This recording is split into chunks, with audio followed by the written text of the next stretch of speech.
Une petite fille accompagna sa mère dans un modeste stade pour assister à un match de baseball local. Tandis que les adultes s'installaient dans les gradins, la fillette s'éloigna légèrement pour rejoindre d'autres enfants et jouer, restant tout de même à une courte distance de sa mère. Sa maman la surveillait du regard depuis les tribunes, mais quand elle détourna les yeux juste un instant, sa fille avait disparu. La police fut rapidement alertée, et dès les premiers jours de l'enquête, plusieurs faits troublants furent découverts. Pourtant, malgré tous les efforts déployés, le sort de la petite fille demeura un mystère durant près de 30 ans.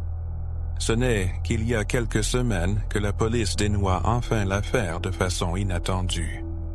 Morgan Nick était né le 12 septembre 1989 dans la petite ville d'Ozark, en Arkansas. Peu après sa naissance, ses parents eurent un fils et 1 an plus tard, une autre fille.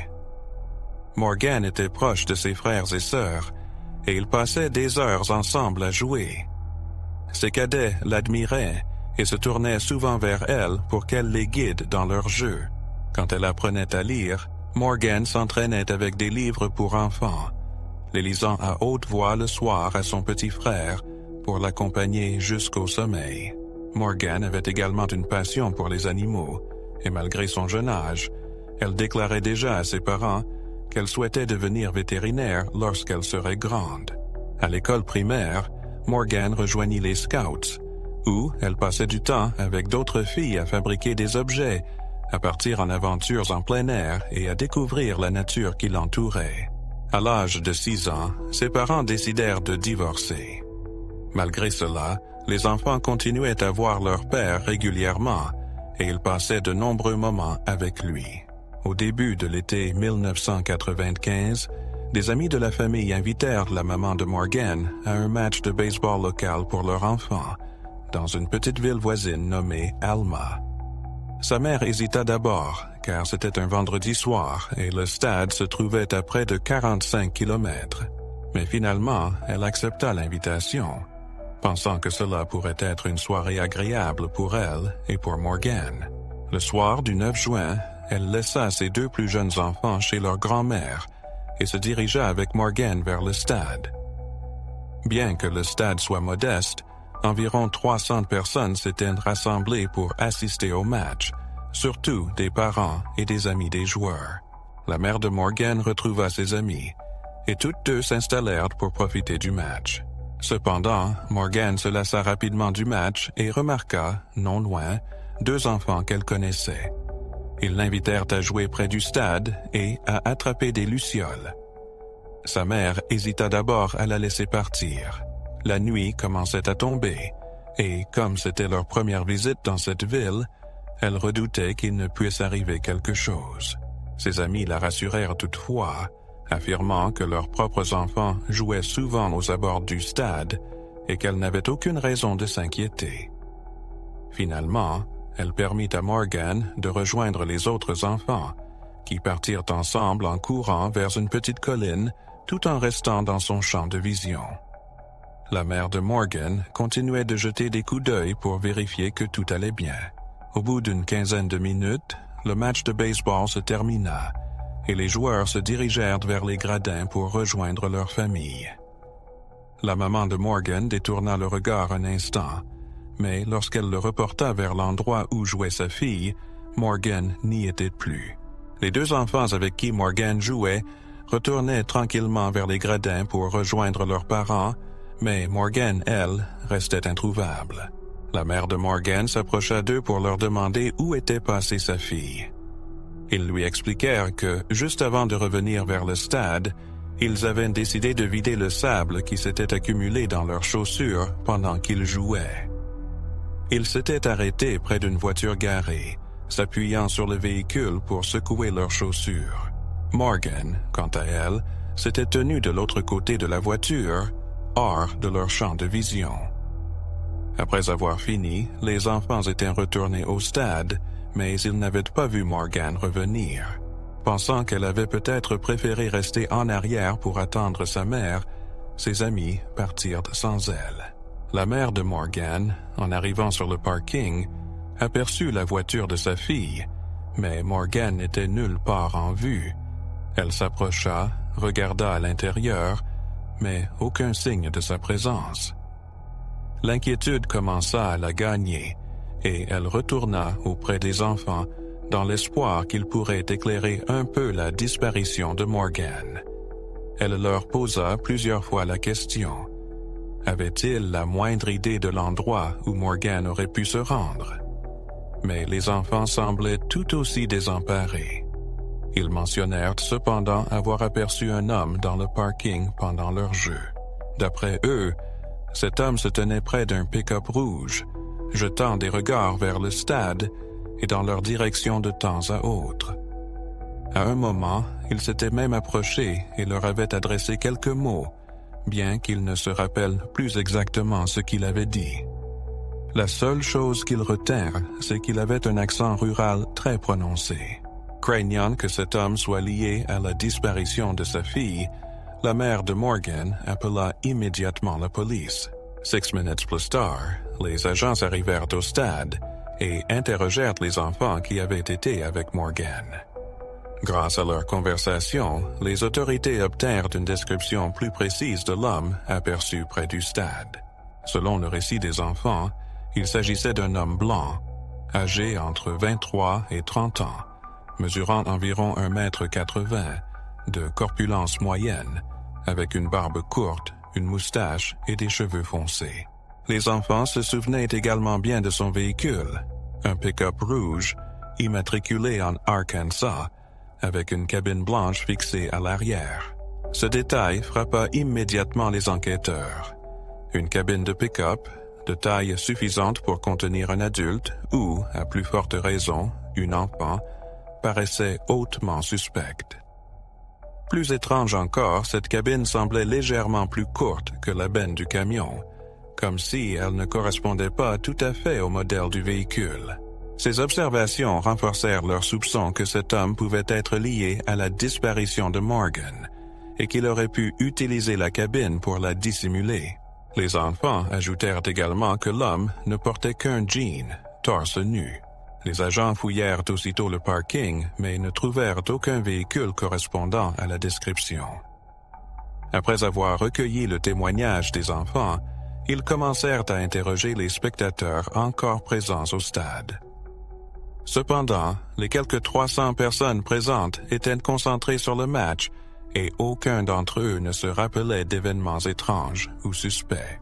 Les recherches aux alentours du stade ne donnèrent rien non plus, alors les policiers étendirent leur enquête aux rues voisines. Malgré tous ces efforts, la nuit se termina sans aucune trace de Morgan.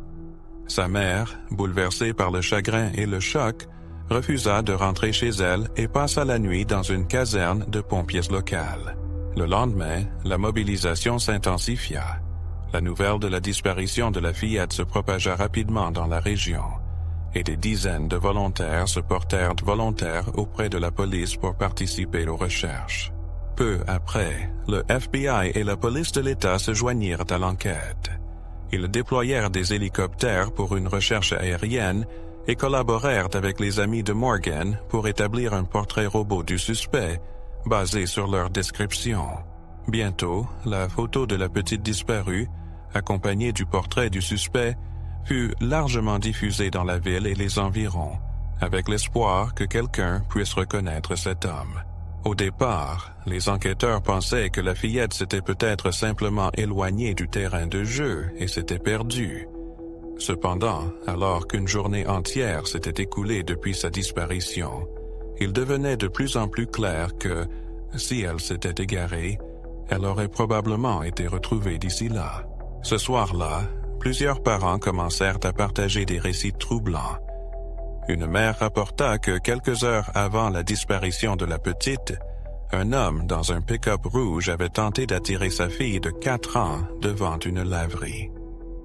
La mère s'était brièvement absentée pour entrer à l'intérieur, laissant sa fille à proximité. Lorsqu'elle aperçut l'homme s'approcher de sa fille, elle intervint rapidement, ce qui poussa l'inconnu à s'enfuir. Elle donna à la police une description correspondant au portrait de l'homme recherché. Le lendemain, un témoin de Fort Smith, une ville voisine, signala une rencontre similaire. Il avait vu un homme tenter de convaincre une fillette de 9 ans d'entrer dans les toilettes publiques. Heureusement, la petite fille avait réussi à lui échapper. Là encore, la description du témoin concordait avec le portrait robot du suspect aperçu près de la petite disparue. Ces rapports laissaient entendre qu'un seul individu pourrait être impliqué dans plusieurs tentatives d'enlèvement, ou aurait même réussi à commettre des crimes similaires par le passé. La police concentra ses efforts sur la recherche d'un pick-up rouge correspondant aux descriptions des témoins et entreprit d'enquêter sur tous les délinquants connus des environs. Au cours des semaines suivantes, les enquêteurs reçurent des centaines de signalements de suspects potentiels. Pourtant, après chaque vérification, soit ils ne pouvaient établir de lien, soit ils confirmaient que les individus en question n'étaient pas impliqués dans le crime. En parallèle, les enquêteurs continuèrent à fouiller la zone autour de l'aire de jeu, espérant y trouver des objets susceptibles de constituer des preuves. Ils ramassèrent des mégots de cigarettes, des bouteilles et d'autres déchets qu'ils envoyèrent au laboratoire pour analyse ADN. Cependant, malgré ces efforts, aucune piste solide n'émergea, et les policiers restèrent incertains quant à savoir si ces éléments étaient réellement liés à la disparition de la fillette. Le service de police reçut près de 250 appels de témoins venant de diverses villes et même des États voisins, signalant des pick-up rouges similaires à celui décrit dans l'affaire. La difficulté résidait dans le fait que des milliers de résidents de cet État conduisaient des véhicules similaires, rendant presque impossible la réduction des suspects.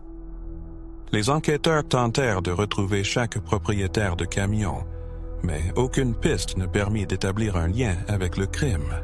Cette enquête se poursuivit pendant 2 semaines jusqu'à ce qu'un appel inattendu arrive. Un habitant d'une ville nommée Stadgard, à environ 3 heures de route d'Alma, signala avoir vu un homme tenter de s'introduire dans sa voiture.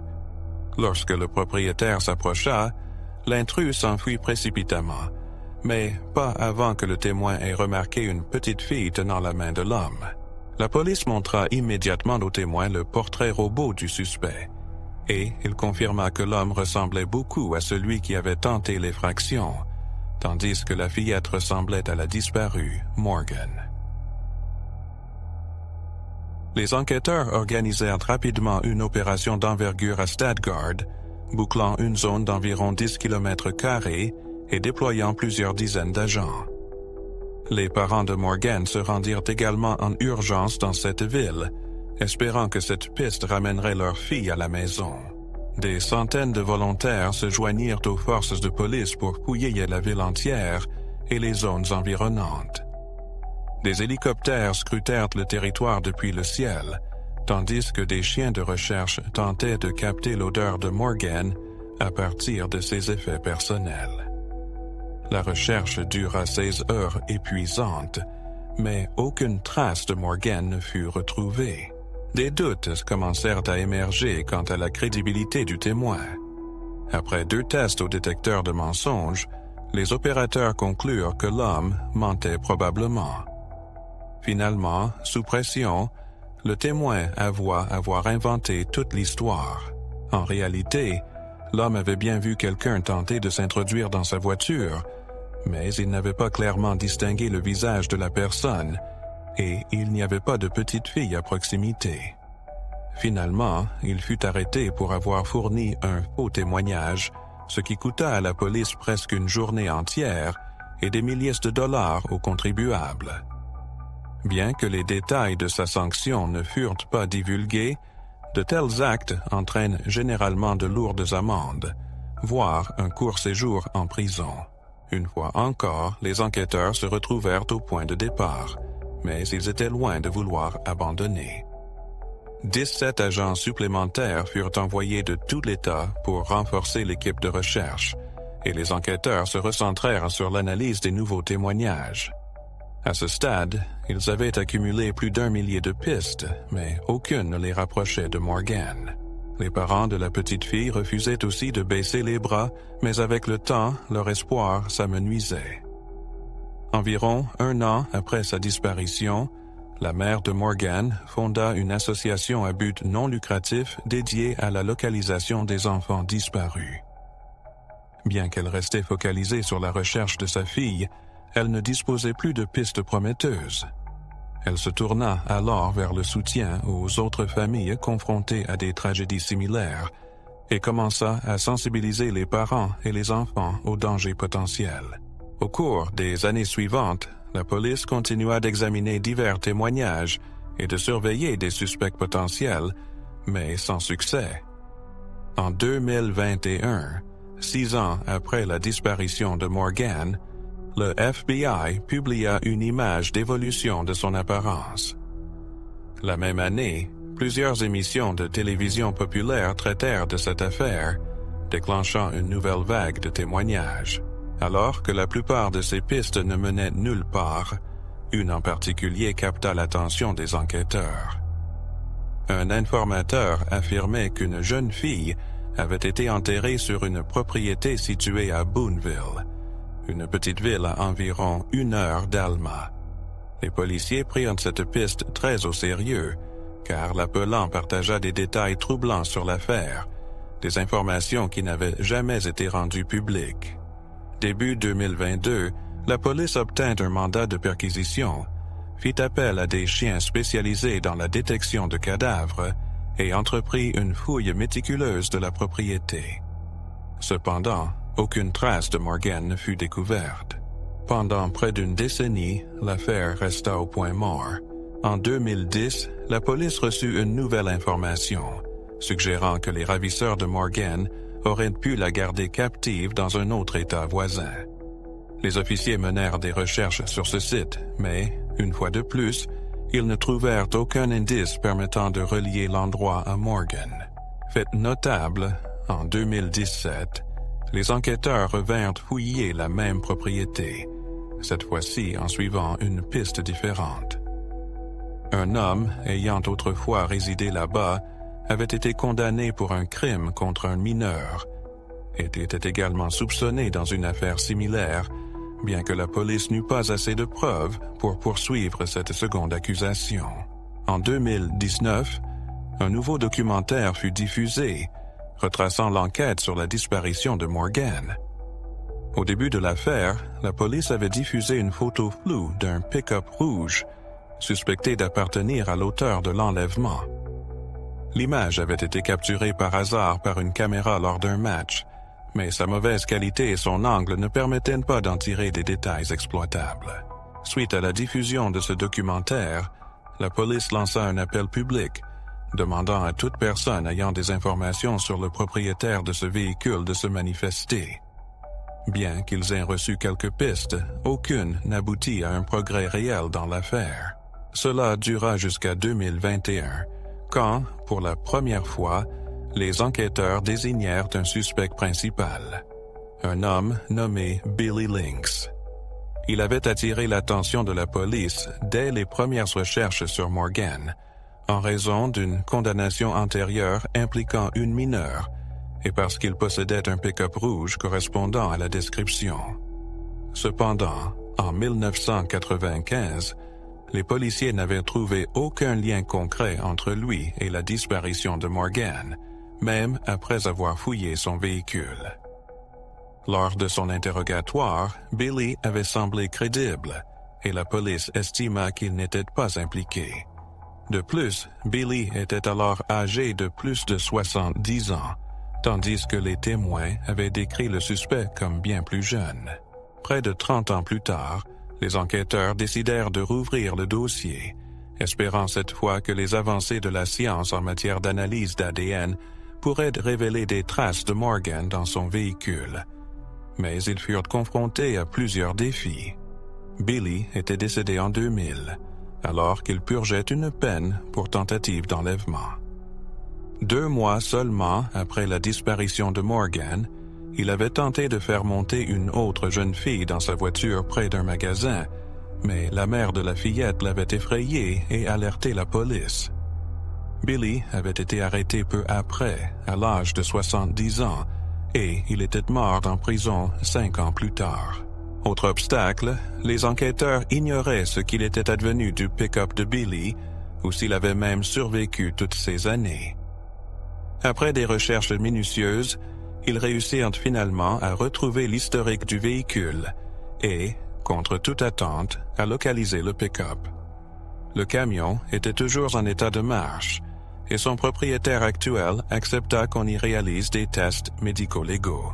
Initialement, les détectives n'avaient pas de grands espoirs, étant donné le temps écoulé et la probabilité que toute preuve ADN ait été effacée ou dégradée. Cependant, les spécialistes en criminalistique réussirent à trouver quelques mèches de cheveux dans la benne du camion qui ressemblaient à celles de Morgan. Ces échantillons furent envoyés dans un laboratoire texan équipé des dernières technologies en matière d'analyse ADN, et les scientifiques commencèrent leur travail. Après 8 mois d'analyse, une avancée déterminante survint. Un échantillon d'ADN fut extrait des cheveux et comparé à celui de la mère de Morgan. Les résultats révélèrent une correspondance familiale proche, identifiant un lien de premier degré, suggérant que les cheveux appartenaient soit à une enfant, soit à un frère ou une sœur de la femme. Après 8 mois de tests, une avancée cruciale se produisit. Un échantillon d'ADN fut extrait des cheveux retrouvés dans le pick-up, et une comparaison avec l'ADN de la mère de Morgan révéla un lien familial étroit, suggérant une relation de premier degré, soit celle d'un enfant ou d'un frère ou sœur de la femme. La mère de Morgan, cependant, affirma qu'elle n'avait jamais entendu parler de Billy Lynx et qu'elle n'avait aucun lien avec lui. Les enquêteurs comprirent également qu'aucun autre proche de Morgan n'avait pu être dans ce véhicule. Cela ne laissait qu'une possibilité. Les cheveux devaient appartenir à Morgan elle-même. En octobre 2024, la police organisa une conférence de presse pour annoncer que Billy Lynx était désormais officiellement tenu responsable de l'enlèvement de Morgan. Ils affirmèrent n'avoir plus aucun doute sur son implication. Toutefois, après 29 ans, l'espoir de retrouver Morgan en vie était mince. Les enquêteurs pensent que Billy l'a probablement tué peu après l'enlèvement, bien que l'emplacement de ses restes demeure inconnu. Bien qu'ils considèrent désormais l'affaire comme essentiellement résolue, les forces de l'ordre ont déclaré qu'elles continueraient à chercher les restes de Morgan. Sans aveu de la part de Billy, retrouver son corps reste néanmoins un défi de taille. Les détectives explorent également une possible connexion de Billy avec d'autres affaires, étant donné son schéma d'enlèvement manqué aux alentours de la disparition de Morgan. Ils soupçonnent qu'il pourrait être lié à davantage de crimes. Au moment de l'enlèvement de Morgan, Billy avait déjà 70 ans, laissant penser qu'il avait une certaine expérience dans ce type de délit. De plus, ancien vétéran de la Seconde Guerre mondiale, il possédait un entraînement qui aurait pu lui permettre d'échapper à la détection. Dans les mois à venir, les détectives espèrent relier Billy à d'autres affaires non résolues. La disparition de Morgan est désormais l'une des affaires criminelles les plus tristement célèbres de l'histoire de l'Arkansas. Les autorités ont même décidé de renommer le système d'Alert Amber en Alert Morgan, en mémoire de la jeune fille. Quant à sa mère, elle continue à venir en aide à d'autres enfants et familles à travers son organisation à but non lucratif. Ce travail l'a aidé à faire face à la perte de sa fille, bien qu'au fond d'elle-même, elle garde encore un mince espoir de retrouver Morgan vivante.